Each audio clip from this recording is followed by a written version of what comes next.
bit elitist.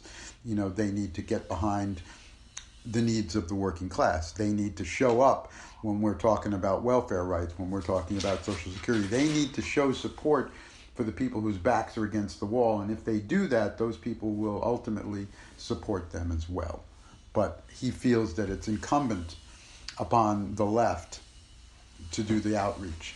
As far as unions are concerned, the flashpoint for us came, around the production of Gatling guns by a factory in Burlington.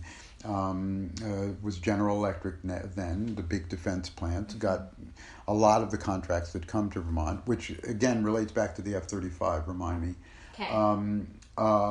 And so we had been working on economic conversion. I say we because the movement that I was working with, I was involved with the peace movement as well as being a journalist, and we felt that there needed to be more demonstration, and some people wanted to do civil disobedience at the factory gate, and we informed Bernie, and he was very upset with us, and it's in the book, and and his argument was that you're blaming the workers. He said it just like that. And we said, no, but we're not. We're meeting with them. We're trying, but he hadn't seen that for himself.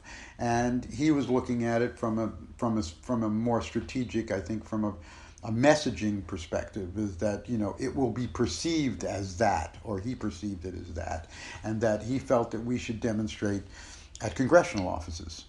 It was specific advice. It was tactical. Don't make the workers feel like they're to blame by blocking their gates. Go to the senator's office. So it wasn't that he was saying, I disagree with what you're doing. Right. The overall goal. But he was saying, don't blame the workers. It's Congress. They're the ones who vote to... Kind of, yeah. That's kind of it. Contracts. Yeah, the tactical. And he also felt that as mayor, he was, in effect, one of the leaders of the peace movement and therefore should be consulted on such things. And was upset that we had not conferred with him before making our decision. So you guys just went and said, hey, we're doing this because you were we're doing that. Or... Well, come on. I mean, just because some guy becomes mayor doesn't mean he gets to decide everything. Yeah. These things are movements. There are a lot of people involved. I'm just saying, you went to his office and said it's giving you a heads up, or how did that? Okay. Well, I can't remember who called to be honest with you. I know that we did end up in his office.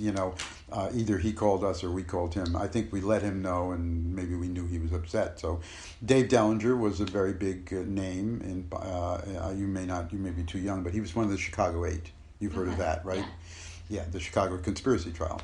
He was one of the 8 people who was put on trial. He's deceased now, but was a revered nonviolent activist. So myself and Robin Lloyd, who actually owns this property, and had run for Congress as a peace candidate. So we went as a delegation to his office to discuss it with him, to try to work it out.